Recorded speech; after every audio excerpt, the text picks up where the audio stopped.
పెళ్ళైనా పండగైనా వేడుక ఏదైనా పట్టుచీరల ప్రత్యేక వేదిక వారాహి సిల్క్స్. నమస్తే రమ్మగారు. నమస్తే జయ. రమ్మగారు, మనకి ఆంజనేయ స్వామి అనగానే సింధూరం గుర్తొస్తుంది. ఓన్లీ ఆయనకే ప్రత్యేకం. మనం ఆ కలర్ ఇంకెక్కడా చూడం. ఆంజనేయ స్వామికి సింధూరానికి ఉన్న సంబంధం ఏంటండి? కరెక్ట్గా నాకు మీ శారీ కలర్ ఇంచుమించుగా అదే అనిపిస్తుంది. సింధూరపు రంగు. ఈ గంధ సింధూరాన్ని స్వామికి, ఆంజనేయ స్వామికి సమర్పిస్తారు.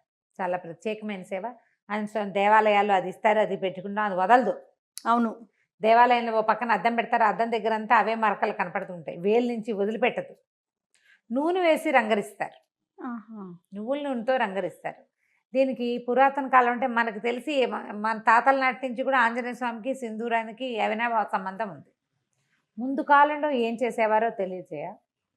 అసలు ద్వాపర యుగంలో ఆంజనేయ స్వామికి ఏదైనా పూజ చేశారు అనే పాయింట్లు కూడా మనం వినం. మహాభారతమే కదా మనకి ద్వాపర యుగంలో ప్రమాణం. మహాభారతంలో కానీ భాగవతంలో కానీ ఆంజనేయ స్వామిని పూజించిన ప్రస్తావన రాదు. ఒకే ఒకసారి ఎక్కడొస్తుంది, ఈయన సౌగంధికాపహరణం కోసం వెళ్తాడు భీముడు. అప్పుడు ఆయనకి ఆ గంధమాదన పర్వతం మీద ఈ ఆంజనేయ స్వామి కనిపిస్తారు. అప్పుడు ఈయన వీళ్ళిద్దరూ ప్రార్థిస్తే అప్పుడు ఆయన ఆంజనేయ స్వామి ఏమన్నాడు, ఆయన భీముడి ప్రార్థనను అనుసరించి వచ్చి మీ రథం మీద కేతనంగా ఉంటాను అని చెప్పాడు. అర్జునుడి రథానికి జెండాగా ఉన్నాడు. జెండాపై కపిరాజు పద్యాలే ఉన్నాయి. అవును, ఆ కపిరాజు యుద్ధంలోనే కాకుండా వీళ్ళు మన విరాట పర్వంలో అర్జునుడు బృహన్నల వేషం నుంచి అర్జునుడి రూపంలోకి వస్తాడు కదా, అప్పుడు వచ్చి బృహత్ కపి వచ్చి కూర్చున్నాడు రథం మీద అని చెప్తారు మహాభారతంలో. కపి వచ్చేసాడట, ఆంజనేయ స్వామి వచ్చి యుద్ధం అనగానే అర్జునుడి రథం మీద ఉండాలి, వచ్చి కూర్చున్నాడు అని చెప్తారు. అవి తప్ప ఆంజనేయ స్వామి సేవా కాలాలు మనం అసలు చూడం. కానీ మనకి కలియుగంలో మన ముందు తాత ముత్తాతల నాటి నుంచి ఆంజనేయ స్వామిని సేవించడం ఉంది. కాలక్రమంగా రకరకాల కథలు వెలుగులోకి వచ్చాయి. పరాశర సంహితలో ఒక ప్రత్యేకమైన కథనని చెప్తారు ఆంజనేయ స్వామి సింధూరము కాంబినేషన్ మీద. ఎందుకు వీళ్ళిద్దరికీ ఈ సంబంధం ఉంది అని. మన రావణ వధ అనంతరం పట్టాభిషేకం జరిగింది సీతారాములతో పాటు. ఆంజనేయ స్వామి కూడా వీళ్ళంతా వచ్చారు. ఓకే, ఆంజనేయ స్వామి, సుగ్రీవుడు, తార, అంగదుడు, రుమ వాళ్ళే కాకుండా మళ్ళీ విభీషణుడు, జాంబవంతుడు అంతా కూడా శ్రీరామ పట్టాభిషేకం చూడడానికి ఇక్కడికి అయోధ్యకి తరలి వచ్చారు. చాలా కాలం ఆంజనేయ స్వామి సీతారాముల సేవలోనే ఉన్నాడట. అయితే ఒకనాడు ఆయన వచ్చేసరికల్లా సీతాదేవి సింధూరం పెట్టుకుంటాడు, బొట్టు పెట్టుకుంటుంది. అప్పుడు పాపిట్లో బొట్టు, సీమంతంలో బొట్టు పెట్టుకోవటం మన విధానం కదా. అంటే ఇప్పుడు మనం రామాయణ కథ అంతా నార్త్ ఇండియా కథగా మనం చెప్పుకుంటాం. వాళ్ళకి పాపిట సింధూరం చాలా ముఖ్యం ఆ ప్రాంతం వారికి. బొట్టు పెట్టుకుంటుంటే ఈయన అడిగాడు, అమ్మా ఈ సింధూరం ఎందుకు పెట్టుకుంటున్నావు నువ్వు అని అడిగితే సీతాదేవి చెప్పిందట, రాముడు అత్యంత ప్రీతిపాత్రుడుగా ఉంటాడు, ఈ బొట్టే రాముని యొక్క ప్రీతి, ఆయనకి ఇష్టం. రాముడు ఎక్కువ కాలం, చాలా కాలం చల్లగా ఉండటానికి ఈ బొట్టు పెట్టుకుంటేనే ఆయనకి మంచిది. రాముని ప్రేమ, దానికి కారణం ఈ బొట్టు అని చెప్పింది. ఈయన ఆలోచించుకున్నాడు, ఈవిడ ఒక్క చిటికెడు బొట్టు పెట్టుకుంటేనే ఈవిడ తప్పిపోతే రాముడు ఎంత దుఃఖపడ్డాడు. ధీరోదాత్తుడైన వాడు, మామూలు వాడు కాదు, మహావీరుడు. ప్రపంచంలో ఉన్న వీరులందరినీ తోసిరాజనగలిగిన వాడు. ఆమె లేకపోతే ఎంత దుఃఖపడ్డాడు. అంత ప్రీతి, చిటికెడు బొట్టుతోటి అంత ప్రీతి వచ్చింది, అంత ప్రేమ భార్య అంటే. అందుకని ఆ సింధూరాన్ని తను కూడా పెట్టుకోవాలనుకున్నట్ట ఆంజనేయ స్వామి. రాముని ప్రేమ దాన్ని గెలవటం, రాముడు ఎంతో కాలం చల్లగా ఉండటం కోసం రెండు చెప్పింది కదా. అవును, ఆయన ఎప్పటికీ గెలుపొందుతూనే ఉండాలి రాముడు అంటే, మనం కూడా పెట్టుకోవాలనుకున్నాడు. పెట్టుకోవాలనుకుని ఈయన ఏం చేశాడు, సరే అట్లా వెళ్ళి సింధూరాన్ని తెచ్చుకున్నాడు. ఈయనకి కపి కదా, ముఖం అంతా వెంట్రుకలు ఉంటాయి. సీతాదేవి పెట్టుకున్నట్టుగానే పాపిటి పెట్టుకోవడానికి ప్రయత్నం చేశాడు, కుదరలా. ఇదంతా హెయిర్ ఉంటుంది, కుదరలేదు. సరే ఏమనుకున్నాడు, ఎట్లా రాలిపోతుంది ఇది, ఆవిడ పెట్టుకుంటే ఉందే, నేను పెట్టుకుంటే ఎందుకు లేదు, రాలకుండా ఉండాలంటే ఏం చేయాలని నువ్వుల నూనె కలిపాడట అందులో.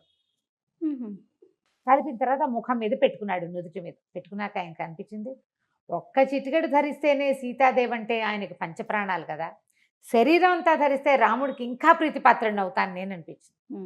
మొత్తం సింధూరాన్ని ఒళ్ళంతా అలదుకున్నాడు. ఆ స్వరూపంతో రాముడికి కనపడడానికి సభాస్థలికి